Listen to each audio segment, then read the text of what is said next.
Welcome back. It's Mensah Oteh, and I hope you're well.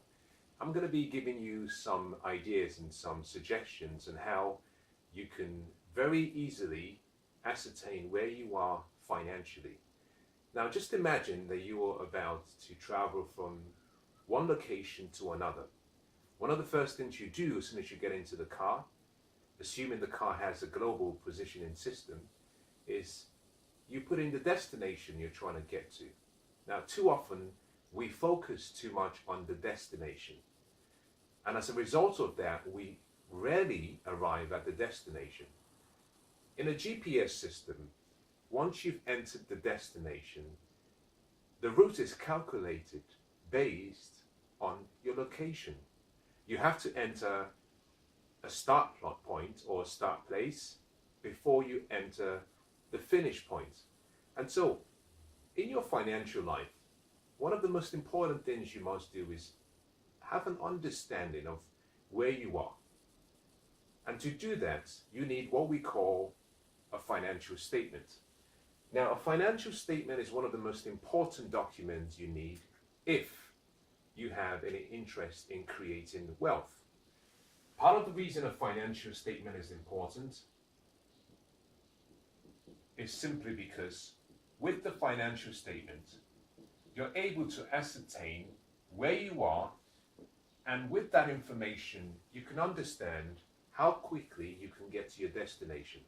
Now, I believe that every one of us has the potential to become financially free and wealthy, but it needs a plan. And here is where we start the planning process. The core reason for a financial statement is so you can understand your net worth. So we're going to start by trying to understand what you're worth. Now, I want to make a point. This does not identify what you're worth as a human being. But what it does, it identifies what you're worth financially. However, I should point out that this identifies not what your potential is. It doesn't identify your potential. You've got to be very, very aware of that. It does not identify your potential. What it identifies are the results you were able to achieve based on the decisions you made in the past. So what it shows you are your results based on past decisions. Part of the reason I've started with this is simply to say something to you. You see, what you are today is a reflection of the decisions and the actions you made on the past. However, it's not where you are today, it's not where you've been, it's really where you're going. For some of you, you might be a little bit skeptical and you might be worried about what the numbers might show in your net worth. And let me encourage you by saying this. It doesn't matter where you've been. It doesn't matter where you are. All that matters is that you're about to make the right decisions that get you to the future you want. You've paid the price for the past. Let it go. You may not have made the most important and most smart financial decisions, but that is the past. You see, the longer you hold on to your past, the more you sacrifice your destiny of the future. So what I want you to do is mentally erase the past. Just imagine that you're cleaning out the past. That doesn't mean we're going to simply neglect the net worth and the financial statement. We're still going to do some assessment to understand where you are, because once we have the information, we can build your financial future. Now, your financial statement is a very simple document. Very simple document. The first thing you do if you want to prepare a financial statement is draw a square. Once you've drawn the square, the second thing you do is split the square into two halves, a vertical and a horizontal line down the middle. You create 4 new squares. The first we call income. Number 1. The second we'll call expenses. The third we'll call liabilities.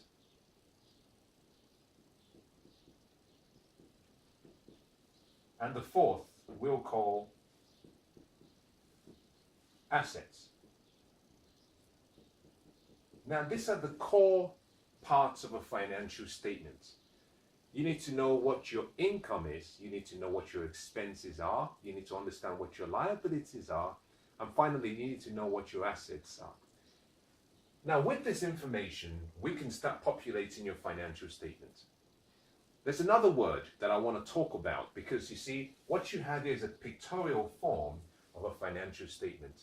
And one of the most important things you must recognize is the laws of life. There are two important parts of what makes life really, really work.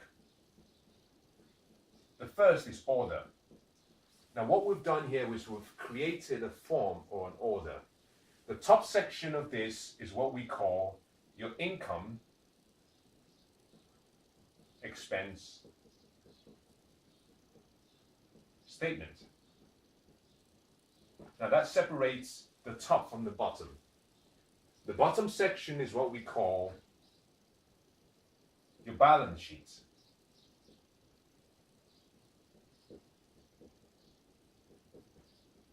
Now, order is nature's first law.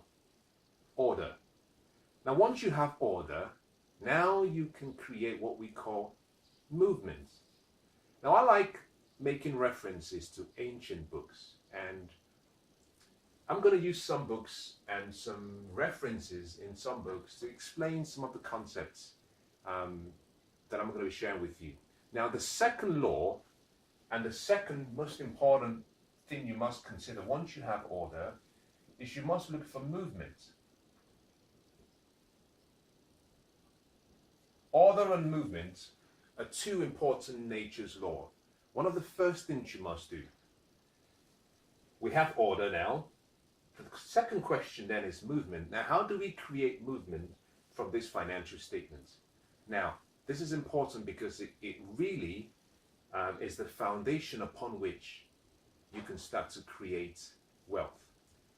To create movement, you start by looking for the common denominator across all these four squares. That common denominator is the word cash. Cash, because in the first box you have income, it's cash. In the second you have expenses, again, money. In the third you have liabilities, again, money. In the fourth, again, it's about money. Now, once you identify the common denominator, the question is, how does this common denominator function in relation to movement?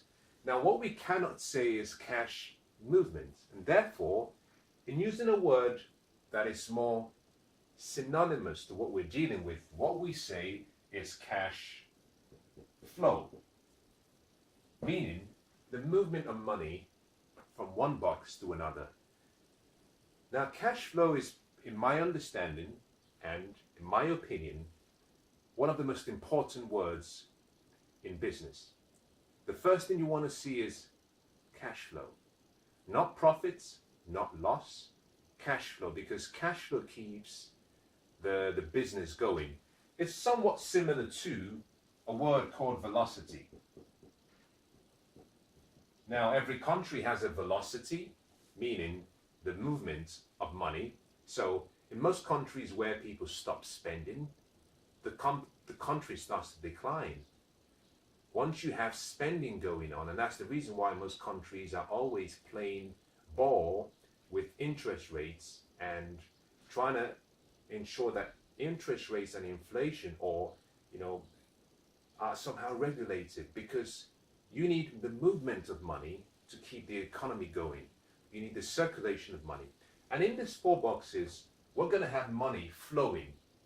Now, the first thing I want to say to you is, dealing with the first box, money flows in, income. In the second box, expenses, money flows out, expense.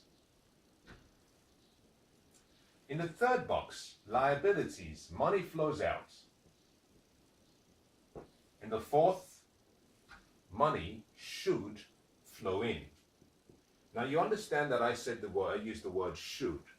And part of the reason why I use the word should is because there is a big misunderstanding between people about what an asset really means. So I'm going to try and perhaps give you a definition of each of these items in each box, and then we can populate the boxes and we can work out what your net worth is. Now the first thing I want to say is your income simply deals with the flow of money to you. Now there are various income sources. Not all income sources are created equal.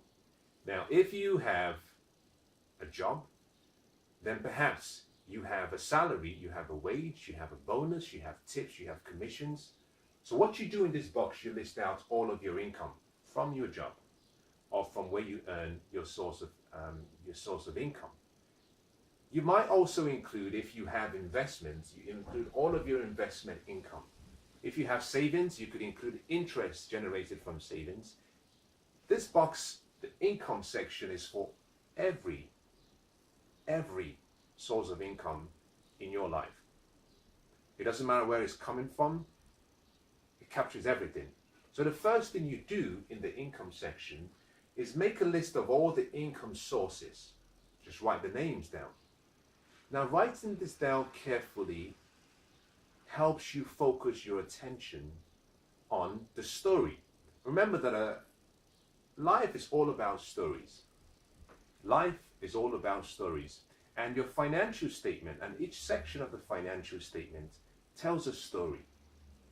The story has within it a golden nugget. If you can understand the golden nugget and if you can find it, that unlocks so much in your financial dreams and goals and your financial future. Once you've identified the income sources, next to each income source, what you want to do is put down the amounts. Now, in writing out your income sources, I want you to focus not on your gross income. There's two different misunderstandings that most people have. There is gross and there is net. Your gross income is simply the total amount of income that has been agreed between two parties. So, if you have a salary, you may have agreed that you will be paid, for example, £50,000 per annum every year. That is your gross income. Your net income is your income after all deductions have been taken away. Your gross deals with your total income before deductions. Your net deals with your income after deductions have been applied. Now, the deductions I'm referring to include items such as taxes, and if you've agreed, if you're an employee, you may have agreed to paying money into what we call your pension pot. So it's all deductions taken out, the balance is your net. In this section, we're going to be writing down your net income. Now, most people would normally say put down your gross income. I disagree with that for one particular reason. What we're concerned with is the money that comes to you. You know, if you earn £100,000 and only £71,000 is paid into your bank account, with the remaining paid towards taxes, there's no need including the entire amount on your contract. So what we want to focus on is how much drops to the bottom line. So we focus on your net income. So make a list of all of your income, and at the end, I want you to do a summation, and that gives you your net income. We have this sorted out. We move to the next item, which is your expenses. Your expenses come into two categories. The first is what we call your standard expenses. The second we call your non-standard. You might call it routine and non-routine items. Your routine items might typically cover maybe your utility bills. It might cover items such as maybe irregular payments you make, perhaps your mobile phone contract. It might also go as far as including maybe your rent. Your non-routine items could be items that you pay for but they're not routine items. It could be perhaps the occasional trip you like to take, perhaps the occasional social event you like to go to. Identify all of your expenses. Now, the best way to do this, from my experience, is if you have a credit card or you have a bank account, then you can go back to your credit card statement and you can extract the information. With the information available, you can populate your expense section. Now, remember that if you're doing this through a statement of account, that it would only identify, in most cases, the payments you made by card. You might need to consider payments that have been made by cash, whereby you may have to refer back to some receipts. Now, once you've identified all of your expenses, what you do is you sum everything up. You identify the sources, what you're spending money on, and then you put down the amount. At the end, I want you to sum everything, and that gives you your net expenses. Now, let me make a suggestion. This suggestion might be challenging for some, but I think is very valuable. Whilst you're preparing your financial statement, I want you to commit to a 30-day challenge. For 30 days, I want you to make a note of where you spend your money. Every day, just make a note of what you spend your money on and how much. This should include all payments, by cash, by card, by direct debits, by standing orders. Part of the reason for this is not because you're trying to become anal about where your money is going. No. The reason for this is simply because it brings you a greater level of awareness. It helps you understand whether you have poor money habits or you have a wealthy person's habits. Now, at the end of the day, wealth is all about habits. You see, good habits make the rich richer. Poor habits make the poor poorer. Now, just capturing and tracking your spending will bring to your attention whether you're simply wasting money on things that are not really necessary. So for 30 days, whilst you're doing this, I want you to commit to tracking your spending. And once you've finished that, what you can do is go back to your financial statement and review your expenses section and see whether the allowance you'd put into the statement originally was sufficient. Now we move down to the liabilities section. Now you'll notice that I've kept the liabilities separate from the expenses. And by liabilities, what I'm really referring to here is debts. You could substitute the word liabilities with debts. Now we keep the debts separate from the expenses primarily because your expenses typically would include items that you intend to keep paying for because you need those items to maintain your standard of living. Your debts and your liabilities, on the other hand, are items that you hope to stop paying for at some point. For example, if you have a home mortgage, you're hoping that at some point you no longer owe for the house. If you have a car loan, you hope at some point that you can stop paying for the car. You have to keep your debts or your liabilities completely separate from your expenses. Now, under the liabilities section, what you do is identify all of the sources. Write down the names, and next to each, identify how much you're spending on each. What are the liabilities? What is the amount? And what is a liability? A liability is something that causes money to flow away from you, in most cases after the original purchase. So for example, I take capital, and in this case it could be maybe I take £100,000 and I purchase a home. A home. That's the first capital. Purchase the home. Now, if every month that home costs me £50 to maintain, to keep it safe, to insure it, then that house or home becomes a liability because it's causing money to flow away from me after the original investment. Sum all of your liabilities up and get what we call a total amount. I'm going to take you a step backwards because we're going to apply what I call a correction factor. Now, I wanted you to finish your liabilities assessment before we go back, primarily because the correction factor will be applied on both accounts. Your expenses identifies where you spend your money and what you spend your money on. Now, what I've found from experience is normally when we're trying to ascertain what we owe, we get emotional and we tend to get defensive. Sometimes we miss out on some expenses or things we actually have as debts unintentionally, but simply because perhaps in our subconscious mind we know that we would like to stop paying for that at some point, or we've forced it away from our memory because we don't enjoy seeing or remembering the payments being taken every month. So when you did a summation of your expenses, you got a total amount. I want you to apply a 10% increase. So add 10% to the total expenses, and likewise add 10% to your total liabilities. That gives you a corrected expense net sum and a corrected liabilities net sum. Very important. This makes sure that you cover all areas. For example, you might have a debt, and in the debt as part of the contract, maybe there is a requirement that should you choose to pay off the debt, there will be a late cancellation charge or a final payment charge. There are often things that are hidden.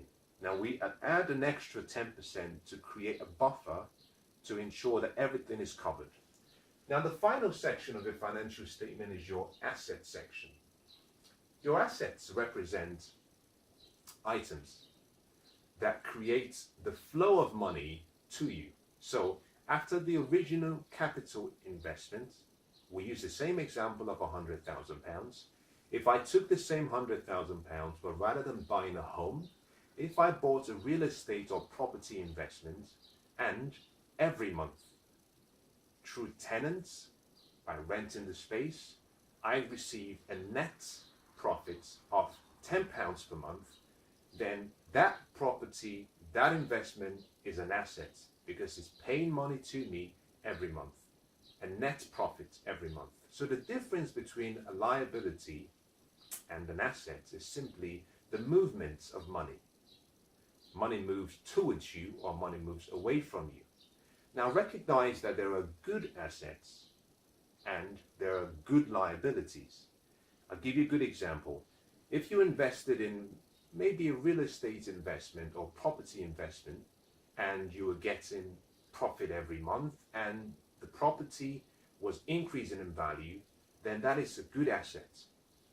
Your home, on the other hand, is a liability because it's costing you money. It's still an investment, but it's a liability. But it's not only just a liability, it is still a good liability, meaning that the more you pay down what you owe, the more you're increasing the equity in the property. But in addition to that, the value of the property is increasing because of appreciation. So it's not just a bad investment, it's a good liability, and it's important you recognize the difference. Now, for your assets, make a list of all of your assets. Go through your house, go through your home, identify all of your personal assets, everything you own, jewelry, accessories, equipments. This could also include business assets, a company. This could include investments in stocks, bonds, gold, oil, commodities, anything you have that is an asset. And what you do next is you estimate the value. Now this gets very tricky because now we're dealing with something or items that we have an emotional attachment to. I'll give you a good example. You may have purchased, in this case, you may have purchased a painting, a piece of painting, for example. And when you purchase the painting, it costs perhaps £10,000. That piece of painting could have appreciated in value. Maybe it's worth £20,000 now. So in preparing your asset amount, what you have to do is be realistic. Imagine that you have to sell all of your items within 7 days. Imagine also that you have to sell, even if you have a home, within 30 days. So for your personal items, ask yourself this question. If I had to sell within 7 days, what would I get for this item? Now, there are various websites that you can go to get an idea. The whole point is this: in putting an estimate, you do not put down what you paid for the asset originally, because it could have appreciated in value, and putting down the original amount would mean that you're undervaluing your worth. Similarly, it swings both ways. You cannot put down what you paid for the item because it could also have depreciated in value. So you have to use the net current value based on market trends, and you have to be realistic. You must take away all emotions and be realistic. And once you've done everything, what you get is a total amount. Now, to the total amount, we're going to apply a correction factor. Very similar to what we did with the expense and the liabilities section. But this time around, it's going to be done differently. Unlike the expenses and the liabilities section where you added 10% to the total amount, for the assets, you're going to deduct 15%. Reason? We get too optimistic. We tend to make our decisions and estimates in a really, really optimistic way. Think about this. If you had to sell a piece of perhaps jewelry, if you had to even sell your home, for example, within 7 days, chances that you would sell it for your asking price is very slim. You see, when there is an exchange or a trade between two people, the buyer sets the price, not the seller. The seller decides what he wants to sell at, but the buyer decides whether the transaction goes forward or not. If the buyer decides that he thinks what you're selling is 15% less, he offers you something in that region. Now, you can reject it as the seller, but rejecting it doesn't mean the buyer simply accepts what you're selling at. It's like a trade, that you trade by going back and forth. But the value of something is usually dictated by the person who wants it. The buyer might decide, I don't think I can afford to pay the asking price, and he walks away. Now you have a choice. You can hold on to your item, or you can decide to compromise. But recognize that when selling specific items, you set a price, but the final sell value is dictated by the other person. And also, sometimes it's influenced by demand and supply. So what we've done here is we've identified and we've calculated all of the sections of the financial statement. Now, what I want to do next is show you how you can ascertain your net worth. Your net worth is a very simple,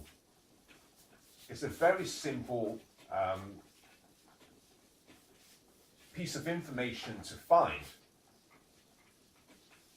The way you discover and you ascertain your net worth is simply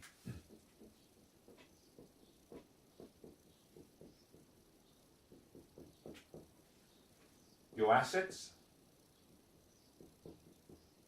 minus your debts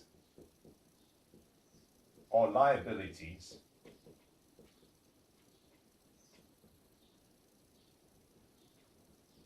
plus your expenses.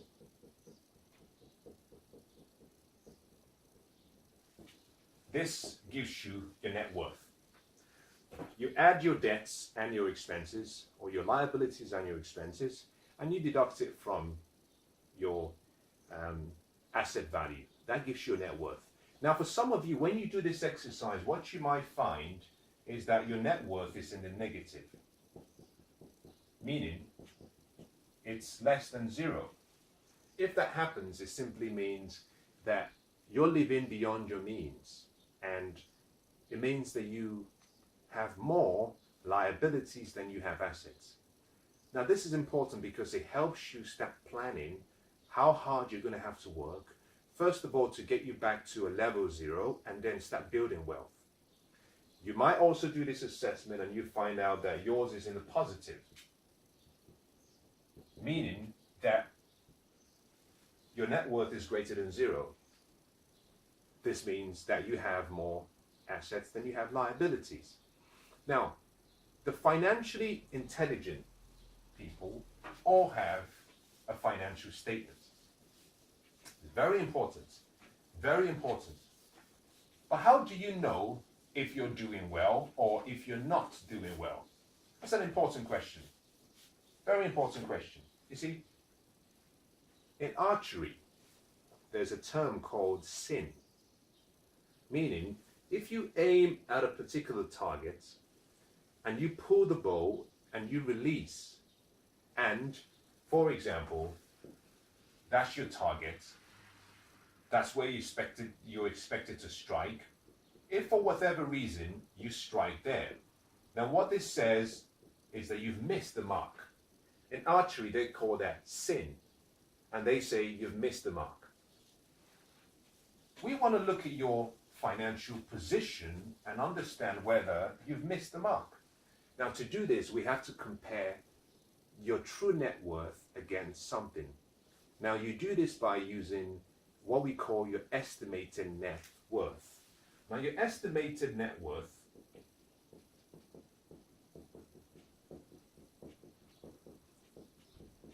is calculated by taking your age, multiplying your age by your income, and dividing it by 10. So, for example, if you're 30 years old and you earn £25,000, then your estimated net worth should be £75,000. What you do is you take this figure and then you compare it against your true net worth. If your net worth was less than zero, then that tells you that you're falling way behind on what you should be worth. If yours is greater, then it means you're ahead of it. But remember this is a generalized benchmark. Only you know your potential, and only you can really say whether you're living up to your potential. No one else can tell you that. This serves as a guide, but no one else can tell you that. No one has the gifts and skills. No one has the intelligence that you have. No one has the talent that you have. You alone are the one who can decide whether you've fallen short of the mark or you haven't. Now, I hope that's been helpful. Now, understand something. Financial freedom and financial wealth begins with understanding where you are, your net worth. But net worth alone is not all that matters. Net worth alone is not all that matters. We've talked about your net worth, and all wealthy people focus on their net worth. However, there is another term that you have to recognize, and you must understand its value. That word is wealth. And wealth is measured by understanding your wealth worth. Both are not the same. They're not the same. Your wealth worth is different from your net worth. And what I'd like to do with you in the next few minutes is just explain what your wealth worth really means. To understand the significance of what I'm about to share with you, let me help you by defining wealth and financial freedom, because it's one of the most misunderstood definitions in the dictionary, but also in our lives. When we think about wealthy people, when we think about money and rich, we have an idea, we have a picture in our minds of a bank account with so many zeros and a few commas. We have a picture of a financial statement with loads of assets, but nothing can be further from the truth. You see, most people define wealth by money, and that in itself is not incorrect. It's incomplete. Wealth is measured in money, but money as a function of time. And the reason is because life is measured in time. Life is measured in time. Health, therefore, must be measured in time. And money is also measured in time. And by this money, I'm really referring to wealth. So wealth defined is money measured as a function of time. What does that really mean? Well, that means that you can have a high net worth, but if your net worth does not create or generate income or cash flow, it's almost useless because it doesn't help you deal with your financial position. It doesn't make things easy for you. For example, you could have investments. Maybe you have maybe a piece of land or a lot of land that is probably of value, we say 10 million pounds. Now you and I know that in most cases, if it's just land, it cannot generate income. It cannot generate income. And similarly, you don't get the tax advantages because it's just land. Now, if that land doesn't generate income, and if you decide not to sell the land, then that land produces no useful cash flow to you. In other words, what you have is a frozen asset. And frozen assets, whilst they appreciate in value, they don't help you deal with your present financial position. So net worth that cannot be converted to cash flow is almost useless. If you want to be wealthy, what you should focus on is income. Wealth is income.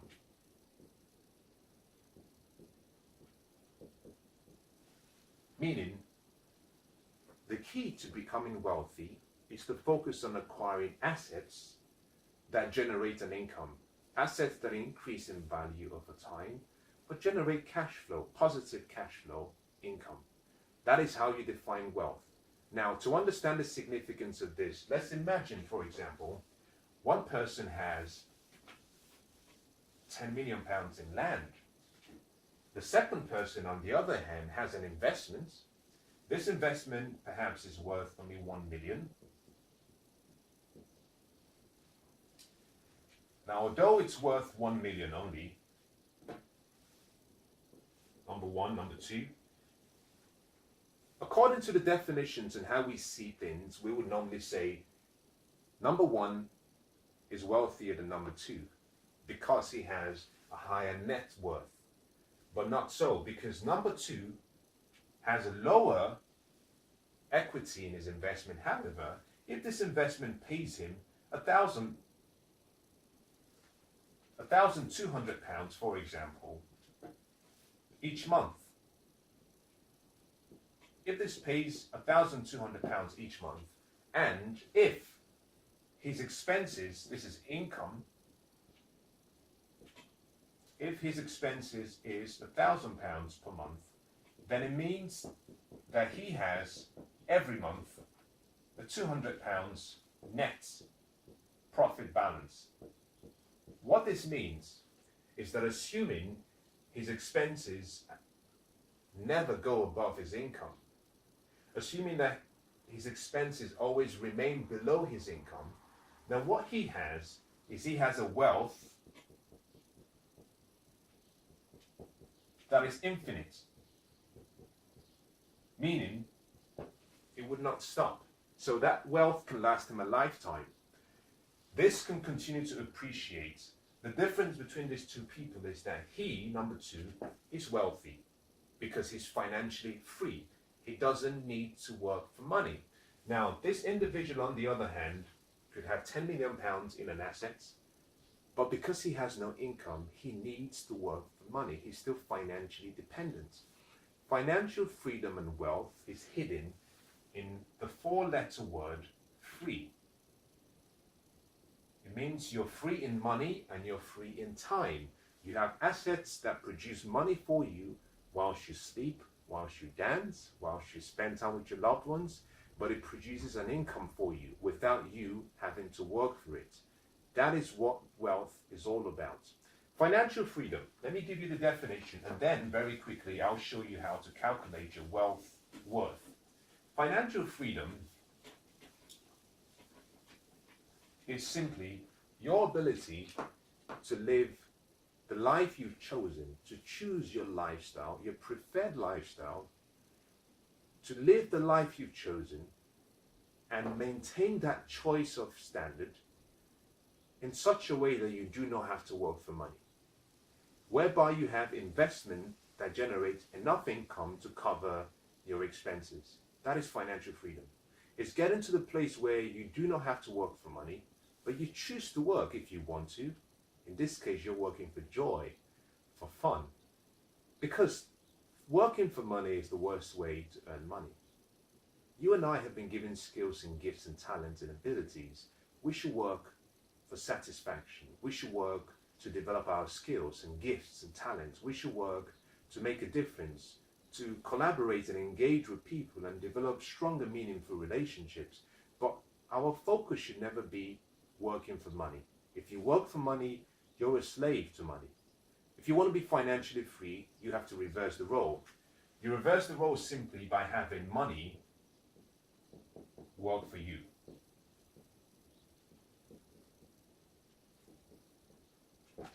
That is how you become financially free. And the easiest way to do this is by creating what we call multiple income.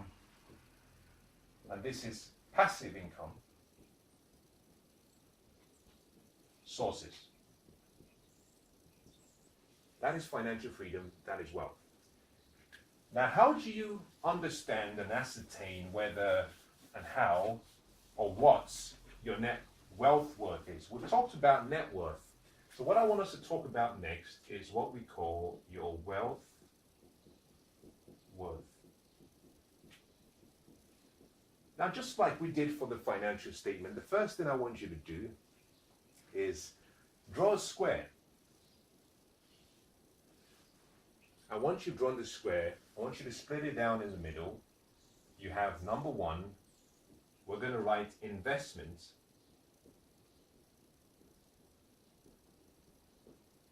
Income. Number two, we're going to write expenses.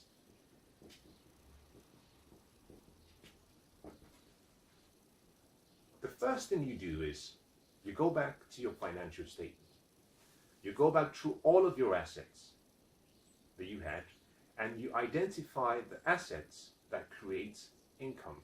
What we want to capture here is all of your income sources from investments.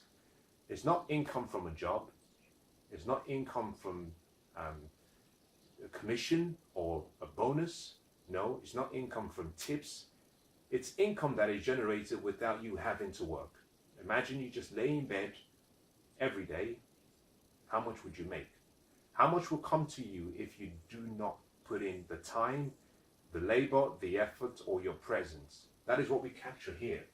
Income from investments only. And we're focusing on net income. You make a list of all of your income sources, you add the net amount, you sum everything up to get your total net income from investments. On the expenses section, we go back to your financial statement again, and we look at the expenses section and the debts section. On the expenses section, we make a list of all of the expenses that you have every month on an annual basis. If you're doing it on an annual basis, then when you get the total amount, divide that by 12 to get an indication of what it would cost on a monthly basis. What we do as well is we look at your debts or your liabilities. Unlike your financial statement, in your financial statement, you captured your debt, your liabilities, the total amount.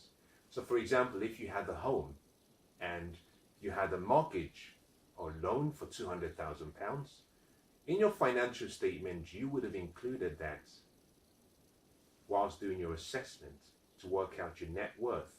In your wealth statement, no, you disregard the total amount. The only thing you focus on is what is causing money to flow away from you. Remember that the wealth statement is dealing with cash flow. What we look at is how much you're paying every month. So going back to the loan amount of £200,000, it could be that your mortgage is £1,000. So what we capture here is £1,000. Your debts, we only capture what you're paying for regularly every month, every quarter, every year. And we capture and convert that amount to the monthly sum. When you've done that, you would then have your expenses and your debts, which is causing cash to flow away from you every month. You put that amount in, that gives you your net expenses. Now, when you've done this, remember that we did a correction value previously. We applied a correction value to your expenses. So this time around, we are not going to apply the correction value again. To calculate your wealth worth,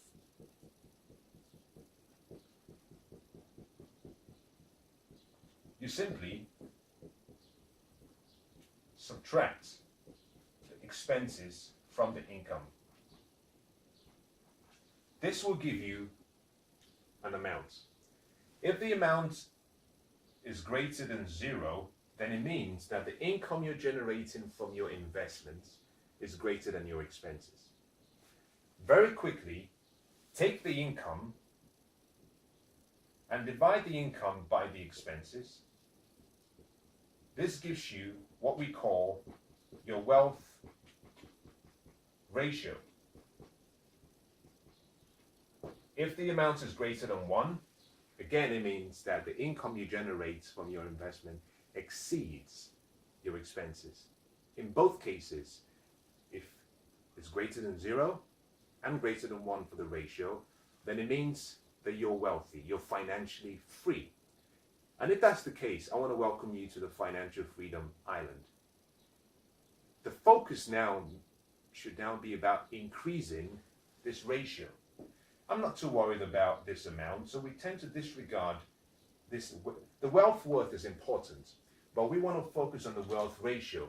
Now, if your wealth ratio is 1.25, it means that you have 25%, you might call that a buffer, 25% spare. The key now is to increase and maximize the income and, if you can, minimize the expenses. Now, I believe in the process of expanding your means. So the focus should not just be about reducing expenses. It always should be about increasing income. Focus on the income. However, you want to keep the expenses in check, because in most cases, your expenses would always rise to the level of your income if you have bad money habits. You know, really there are about 3 kinds of people. The first kind of people are those, and I used to be in this category. So I know a lot about it. I used to have my expenses much more than my income, which meant every month I was in a deficit.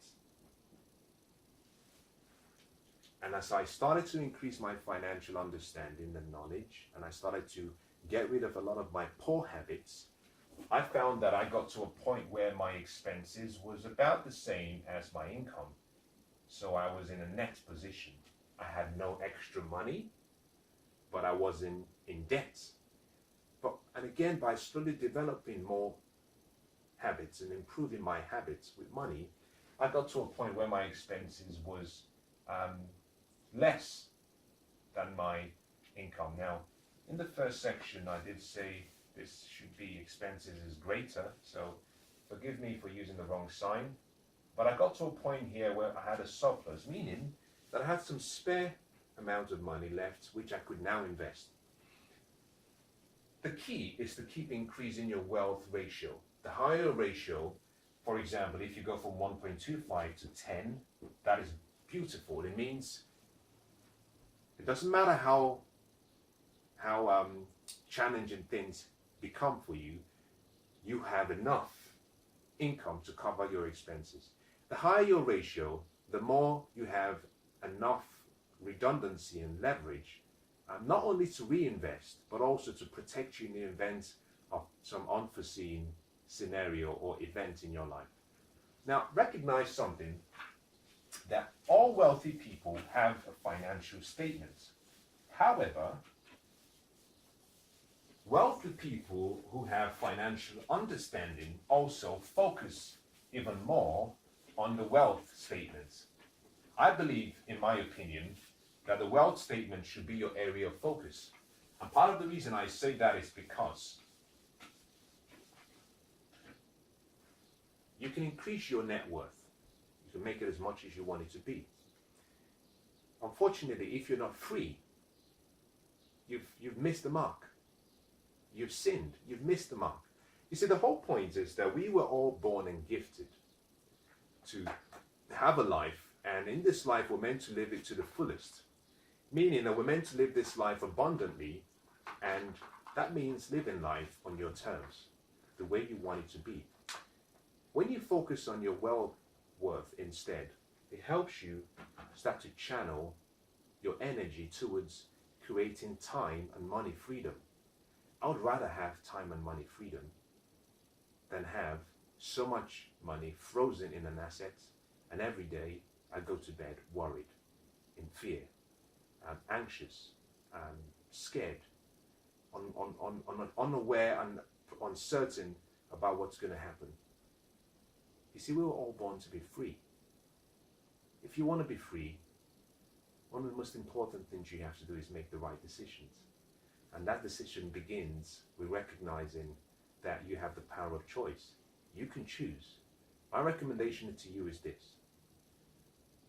Spend more of your time acquiring assets.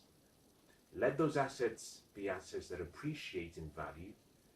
More importantly, let those be assets that generate an income so that you can live the way you choose to live from the investments that you have, and you can choose the lifestyle that you want, and irrespective of the lifestyle you choose, your investments are able to sustain that lifestyle. I hope it's been useful. God bless.